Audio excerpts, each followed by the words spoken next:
Assalomu alaykum, hurmatli kuzatuvchilar. Navbatdagi obyektimiz Andijon viloyati Xo'jaobod tumani Qo'rdagi qishlog'ida bo'ldi. Xudo xolasa santexnika montaj ishlarini tugatdik.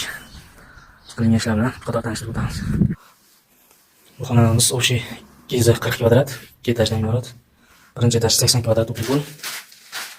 Oshxonasi, oshxona kuxnya uchun joy tashlab ketilgan. Kollektor rasmlangan. Sanuzeli bor. Biz montajlaymiz. Bu mehmonxonasi. Birinchi etajda magazini bor. 42 kvadrat.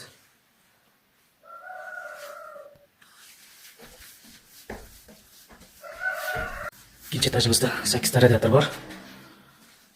Uy sistemada qilingan. Har bitta xonaga stashkani qo'yib montaj qilingan. Ikkinchi etaj holda balkonga chiqish joyida 80 ta radiator qo'yilgan. Bu spalniy.